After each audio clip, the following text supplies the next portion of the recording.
everyone. My name is Julia Lefevre, and around here we chat about leading with clarity, making neuroscience practical, and celebrating whole person transformation.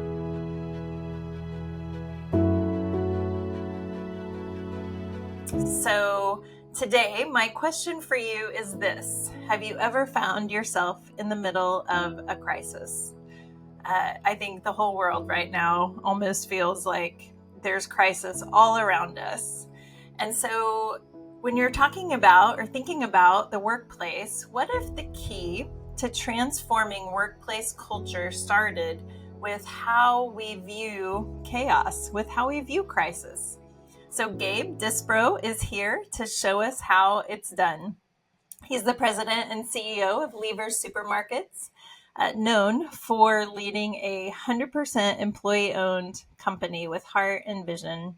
With over 20 years of experience in finance and organizational leadership, he has helped to transform business models into people-centered communities without compromising performance and purpose. So if you are ready to rethink leadership from the inside out, you will love this episode.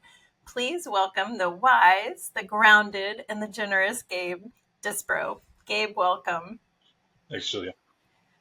So here at Wired to Lead, what we're really interested in is hearing about leaders and hearing their stories and then recognizing the experiences that have shaped them, both for success as well as sometimes for not as much success. And so tell us a little bit about your leadership journey. Sure. Yeah. Really started out in the military, right? So I learned a very top-down, direct communication style leadership that was very much grounded in common purpose, common mission, and the value was very much placed on immediate action. And one of the challenges in translating that leadership style into the civilian world is the why was very seldomly explained in the military leadership culture, right? It was an expectation of action and really de-emphasizing the knowledge base or giving people the full picture. It was like, this is your piece of this puzzle, go do it now, do it well, right? No question. And so and that's great, and it's designed that way for a reason. But in the civilian world, people want a little bit more context, generally speaking, and so I've really looked at that dynamic specifically, right? How do you give people the information, but then still keep speed to action, which is one of the bigger, advantages you can have in any business, right? You can get bogged down in the minutia of the overanalyzing, the why, those types of things when you really need action. And so there's a balance in the middle. And I think it's contingent on the leader to condition their communication with their subordinates and people in the organization, and kind of differentiate between or give verbal cues, nonverbal cues, like, we just need to get on this right now, and then we'll circle back and fill in the gaps. Like, speed is more important than broad, strategic overview. And then at points in time, let's get all the context, because I'm really reliant on an individual to expand upon these concepts within their deliverable. And so there's a balance between those two. And I personally look at any initiative and the individual, their roles, responsibilities, what I'm expecting them to contribute to the objective, and I tailor it in one of those two directions, right? And so sometimes I'll just have an idea, and I'll give the verbal cues around, hey, just thinking about this, I want you to think about this. We're going to circle back, next Wednesday and put more substance to this. But between now and then, I've got this kind of framework of an idea. Spend the next couple of days thinking about it so that we can have a more productive conversation and, take it in that direction. And then conversely, hey, we need to get this done today, right now. I'll explain it after the fact. We got too much going on. And so, you kind of lead in that direction to, drive to the intended target. Yeah. And I imagine at this point in your career, you've built up enough relational equity with people that they are able to trust you in that space.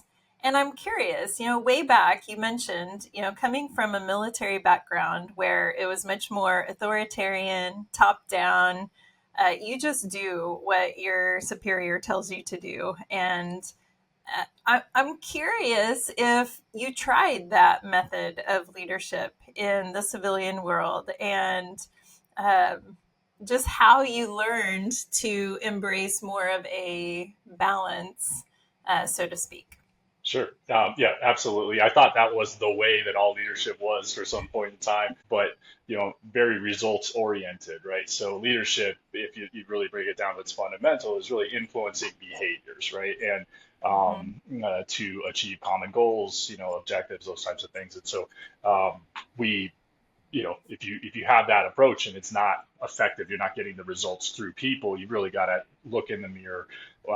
What am I not bringing to the table? How can I modify? How can I learn? And it kind of goes back to your chaos example, right? And as some points in time, you have those things, and you have to really take that accountability for the outcome, and just sort to reverse engineer, look at different ways to communicate and get the results, and just learn through experience, and constantly be reevaluating what worked, what didn't work, what can I do better.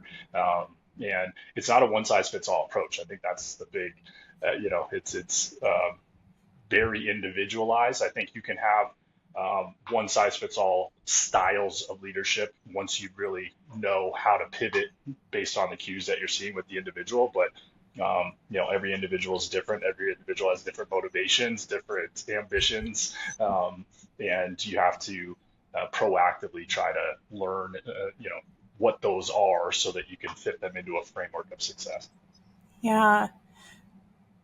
So it's pretty obvious just in these couple of minutes that you are someone who is open to learning new ways of doing things. Uh, you did what you knew to do originally, and that didn't work so well. So now let's take an honest look at that. That is not always wired into all leaders. Sometimes it's my way or the highway, get out of my way. And so I'm curious, what do you think cultivated that in you? Kind of this desire to be able, or maybe a sense of humility, or being okay with not having the right answer and then adjusting.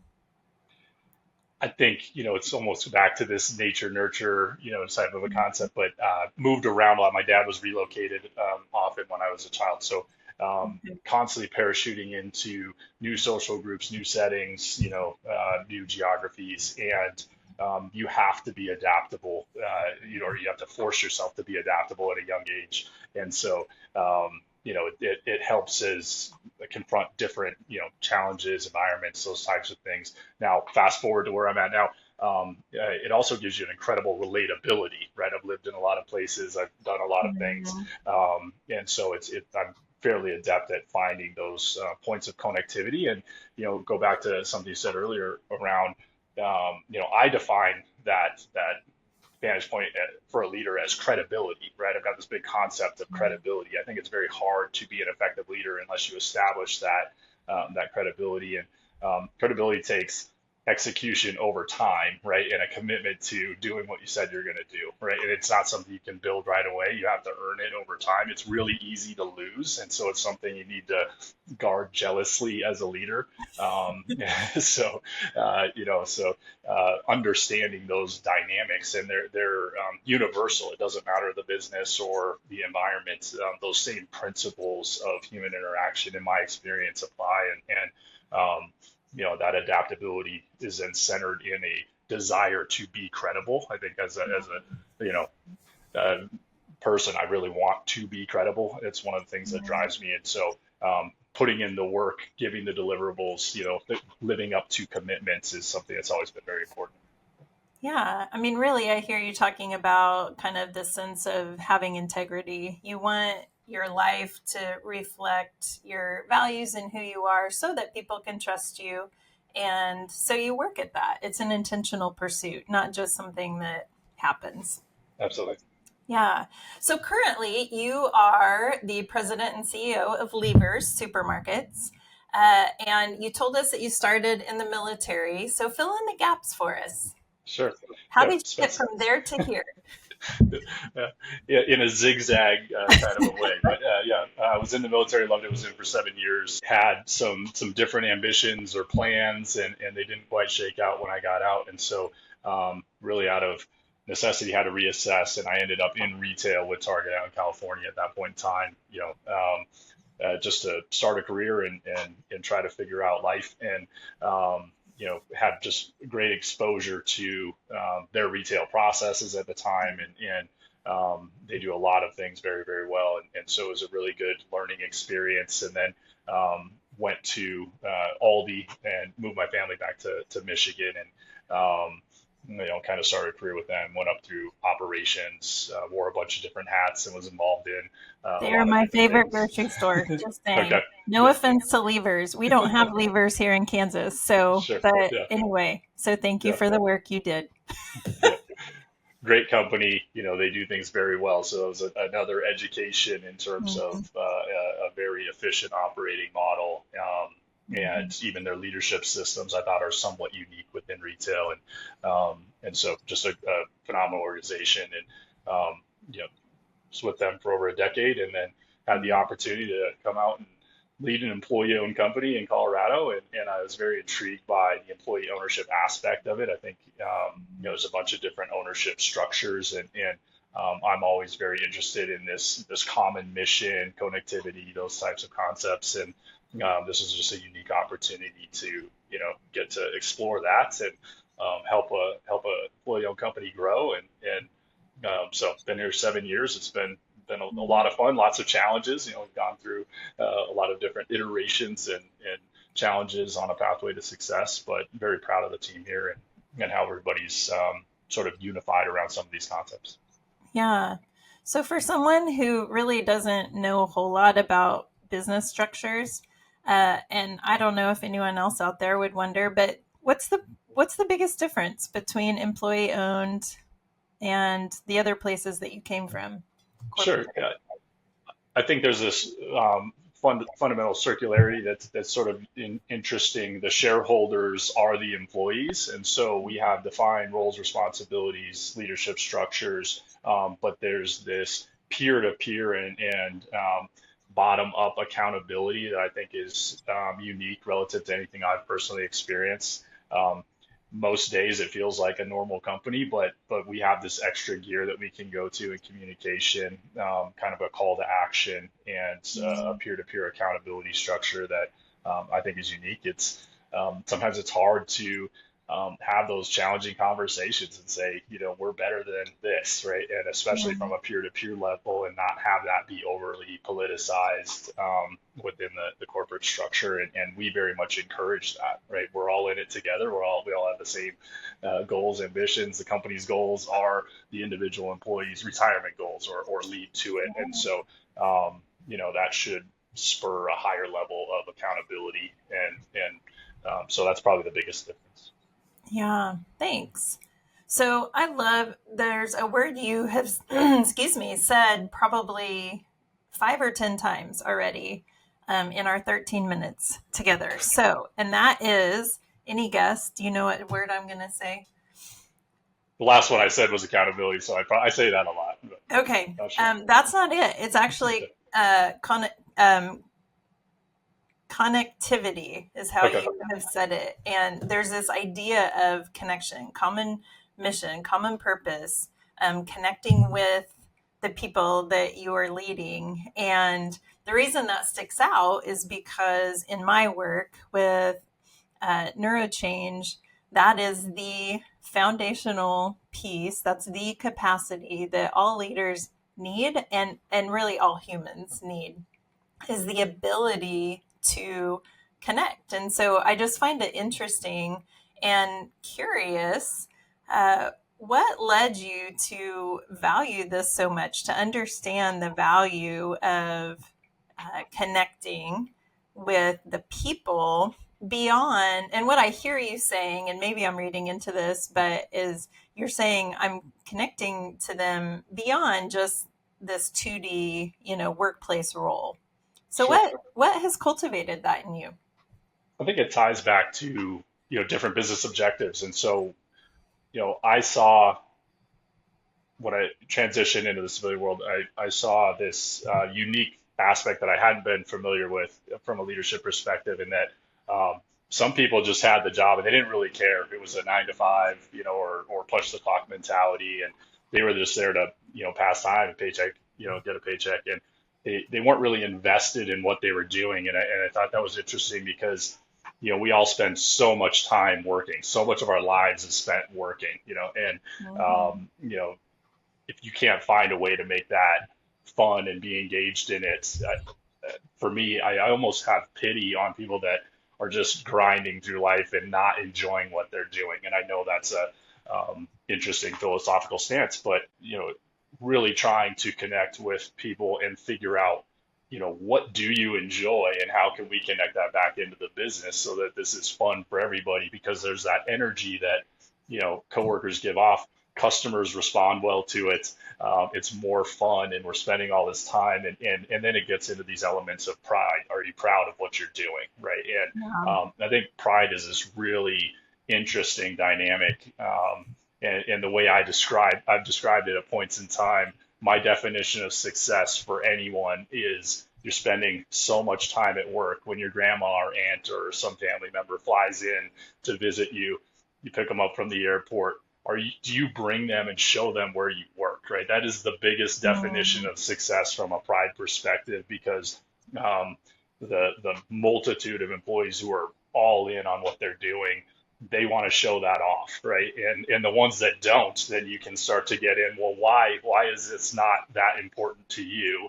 And there's no right or wrong in there. It's just right. seeking to understand, and then, challenging different aspects, and really helping people find the right fit. Some people are in the wrong roles. Some people have different ambitions and they've been afraid to take the next step, or, need to work on certain elements of development. So there's a coaching aspect that goes into it.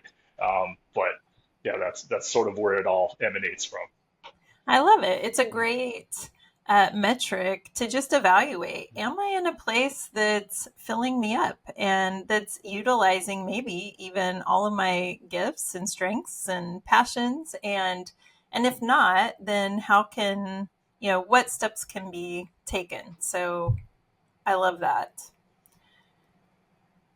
So you mentioned that you've been at Levers for 7 years, and that means that you were there through the COVID crisis. Sure.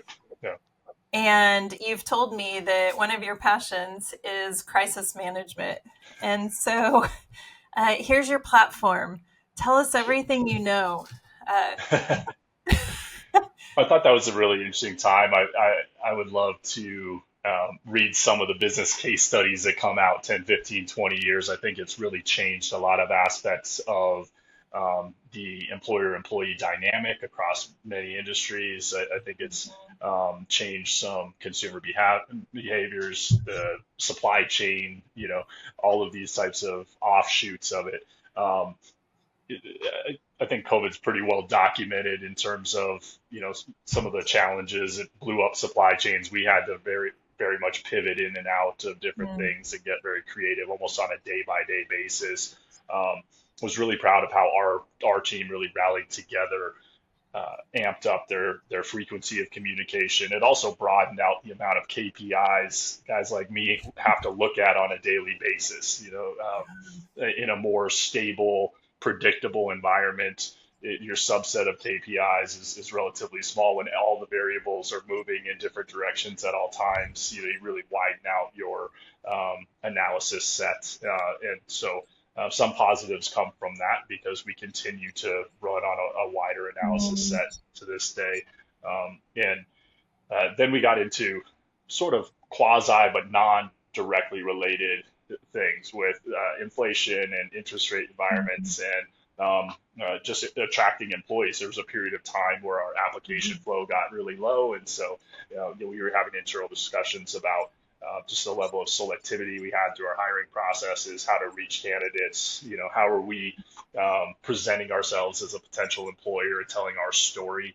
And then we got into sort of a post-pandemic sort of hangover where some of those things had come back to normal, but we were still operating at this intensity level as if we were in maximum stress. And so yeah, it's been a wild couple of years, and I think we're closer to sort of stability. It's definitely different pre-post, but we're closer to a stable environment than we have been for the last several years.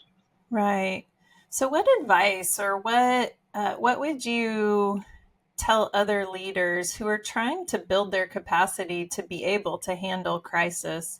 What helped you? What can they be doing now before the crisis to prepare? Because we live in a volatile world where we may not have another worldwide pandemic, but every day different things are coming at us.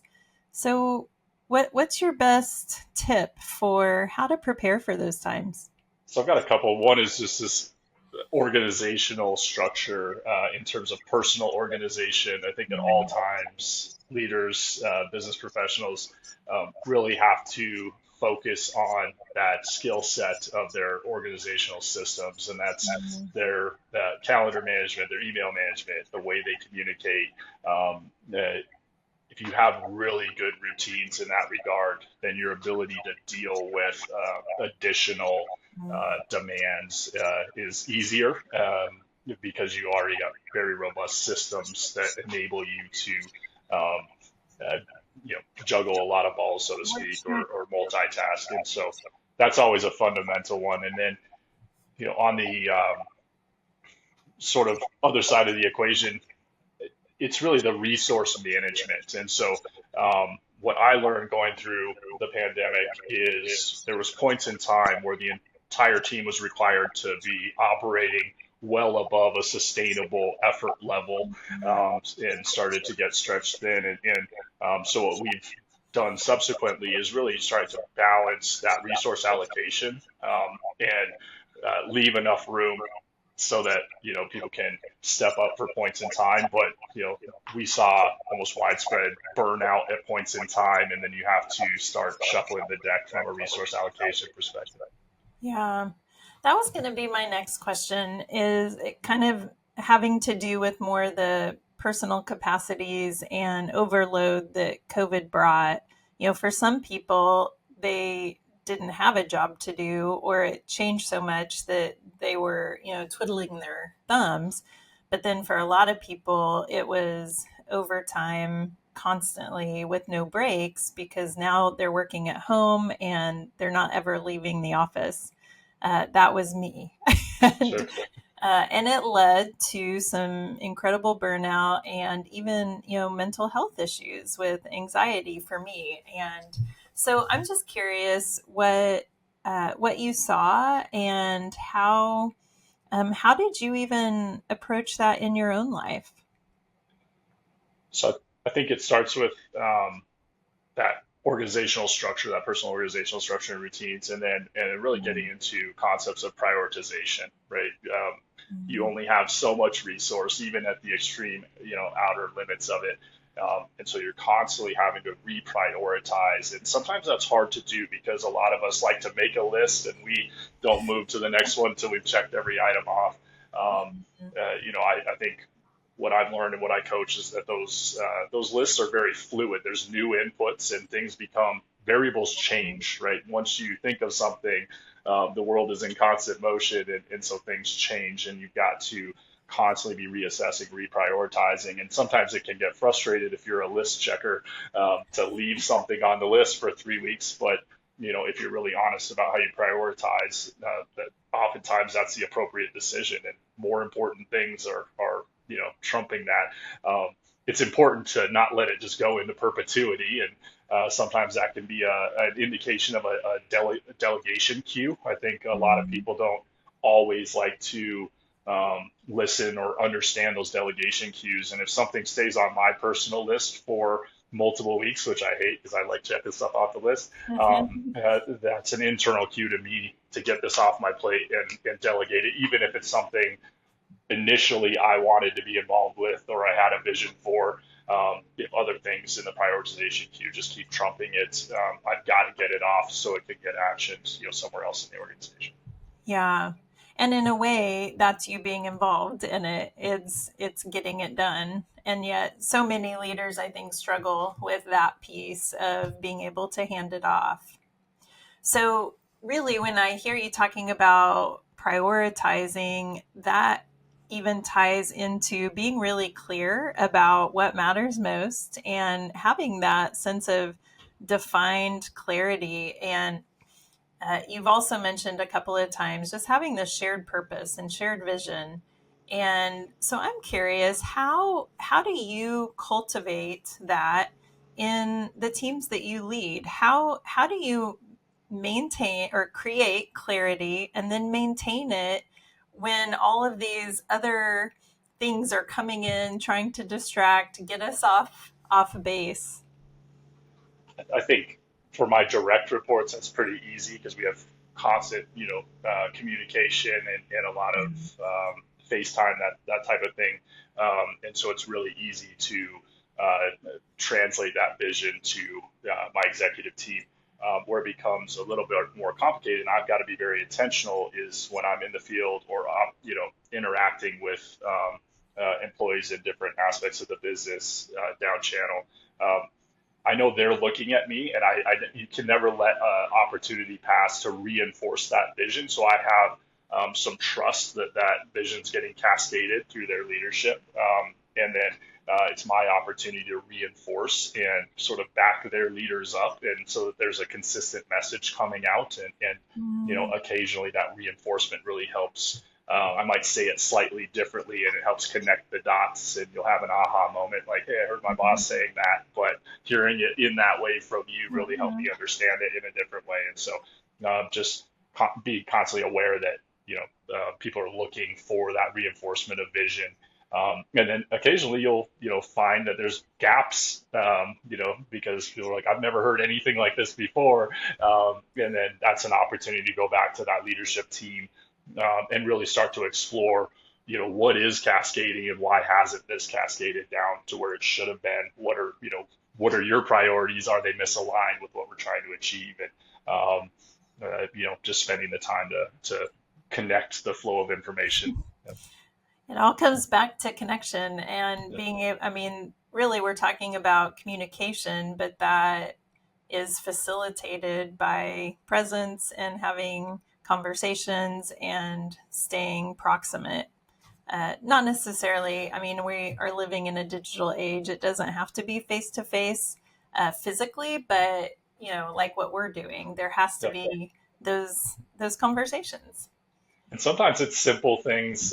We do a lot of teams. We live in a Microsoft environment, and I have certain individuals on the team who didn't like to be on camera, and so it's those little trivial details, but this is the world we live in, and for whatever reason, facial expressions matter a lot, and Mhm. so that you might be, feel like you're not camera ready, but it's more impactful to just have that face to face, even digitally, than kind of stay on camera.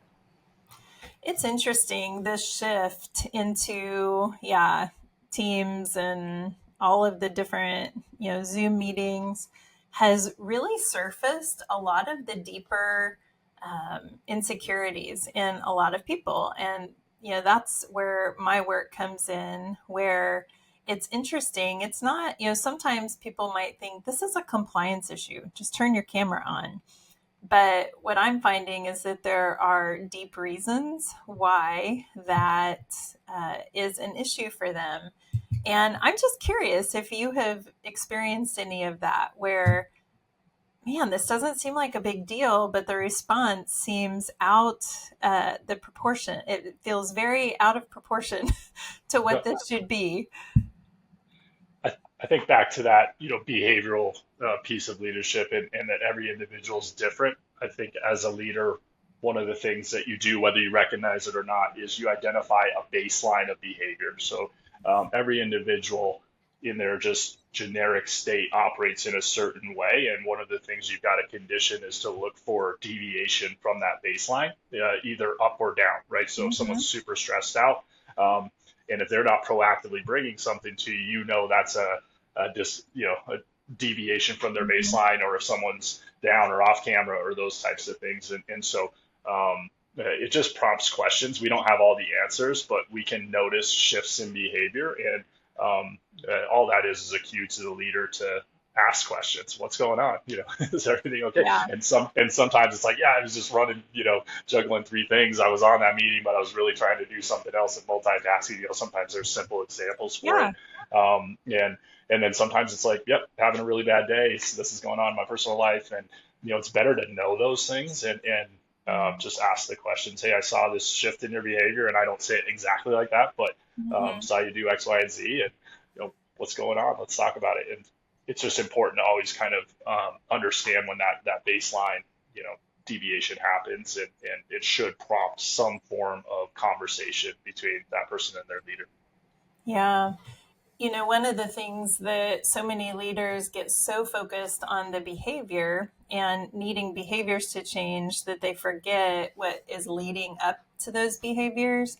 And we so often will just say, change the behavior without a sense of curiosity and care. And so I hear you really just talking about the the necessity to connect relationally, to know your people, to know when they're acting a little different, and then to have a sense of curiosity that's coming out of care for them as a person, because that's going to be, I mean, even our all of the neuroscience is telling us that care will be the thing to change behavior more than anything else. And it's having safety, psychological safety, to be able to be broken and not be condemned, but to have someone be curious about it. Doesn't mean that you have to prove it. It just means, hey, I'm noticing this, are you okay? And moving toward them relationally instead of away. And I think that's one of the challenges. A lot of us are fixers, right? We like to get in, solve the issue. And so one of the things I've had to learn is that oftentimes when you identify that behavioral shift, your role is really just to listen and try to understand, not to inherently fix if there is an issue, not on a personal level or whatever. It's not your role to fix it.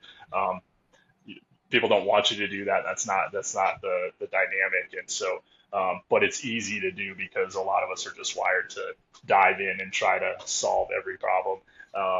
And Yeah. that's really not the point. The point is just to understand where that person is, and if there are elements of support that are needed or not, but at Mhm. least just chase it out of the shadows so that we understand.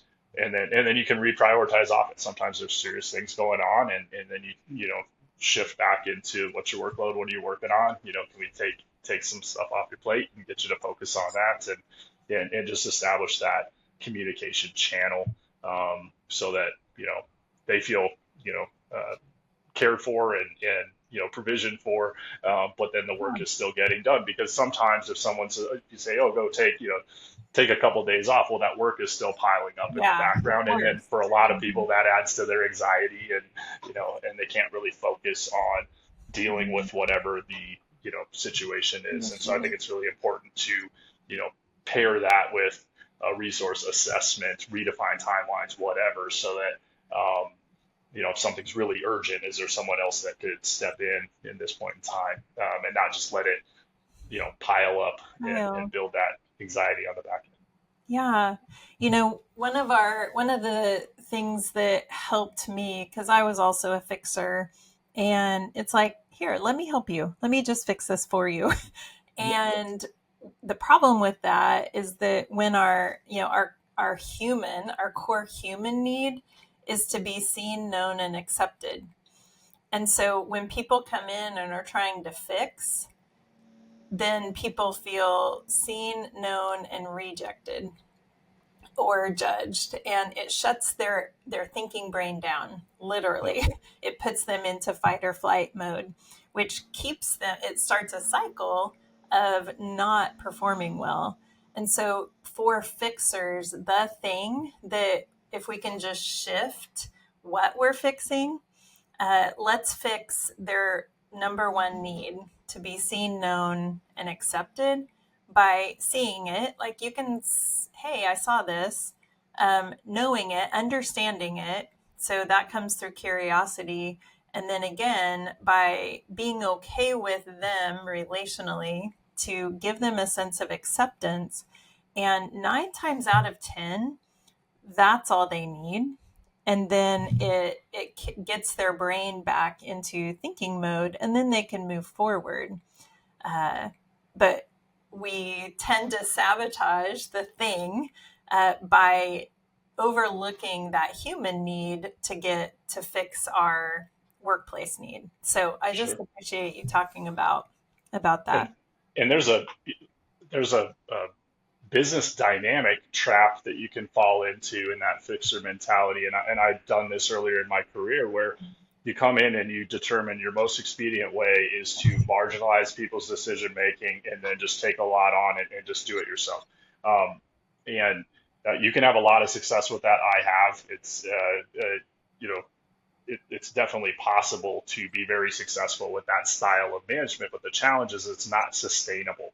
Yeah. And especially as your scope of influence grows, and if you make yourself the central focus of every decision, then if you've got one point of failure, and you can have a lot of success in that mechanism, but at points in time, or you're just not setting up the organization in the right direction. And so sometimes it's more challenging to go back, acknowledge, hey, we had a lot of success, but we didn't do it the right way. And Wow. this next period of time is going to be painful because we're going to try to keep on par with this, but I've got to bridge the knowledge gap and get much more into the coaching and be Mhm. comfortable that you're going to make some decisions that I wouldn't have Right. made, and you're going Mhm. to learn from them, and we're going to talk about them.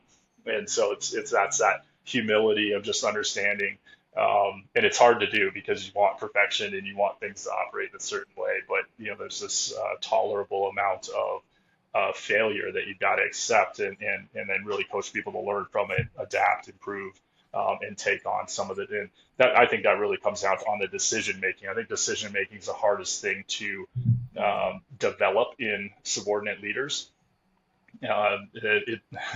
They can be inconsistent. They have different inputs. They see the world or the business a little bit differently, and so you've got to get into multiple elements of their thought process, and then condition them to.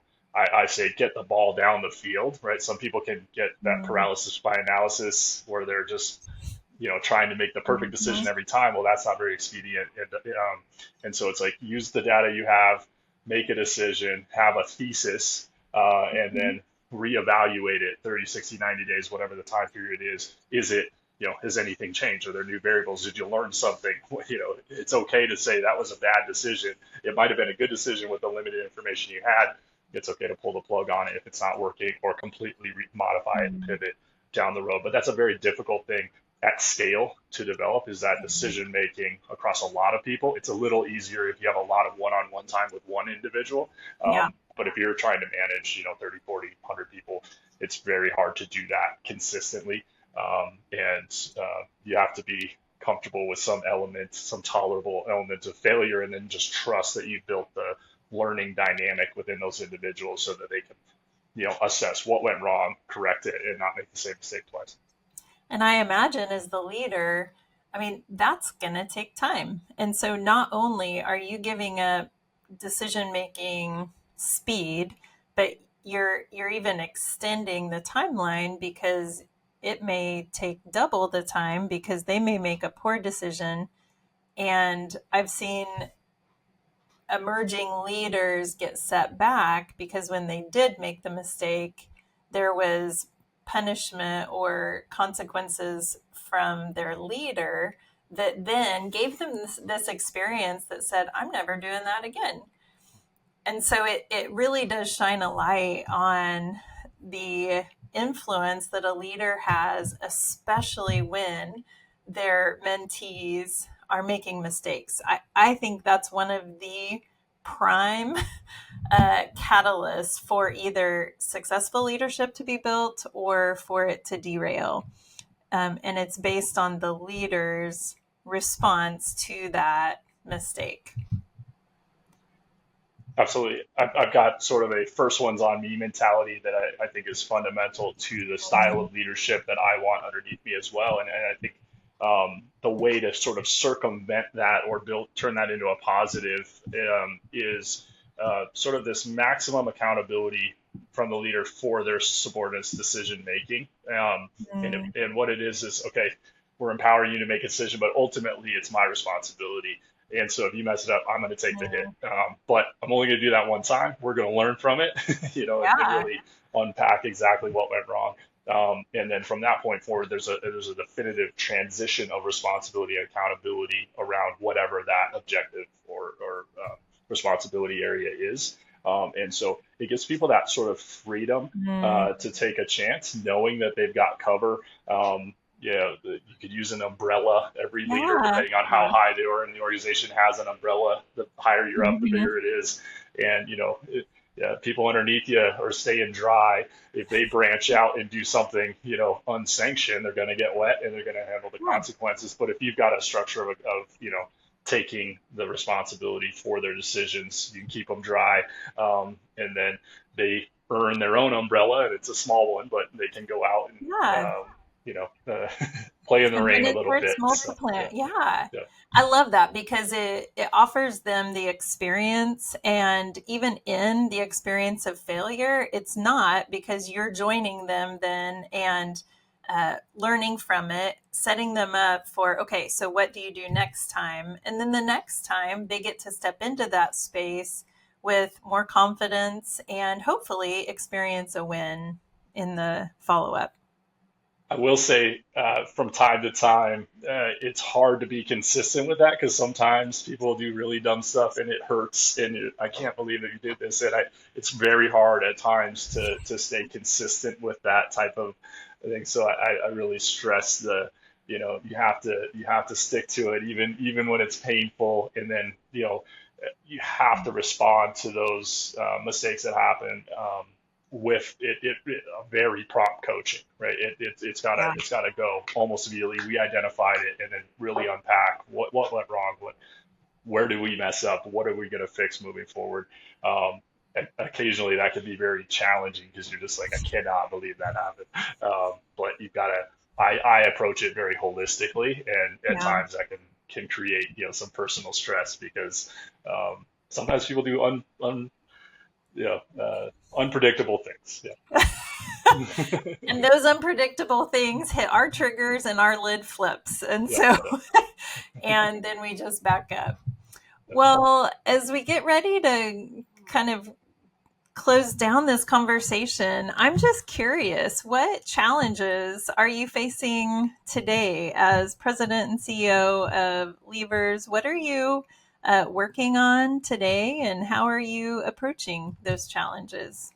Sure. In the macroeconomic environment, Mm, there's these things that are outside of our control, and they change, different dynamics. I think inflation has really put a certain subset of the consumer base under a lot of pressure because inflation's hit on, you know, all fronts, housing, food, which I'm in.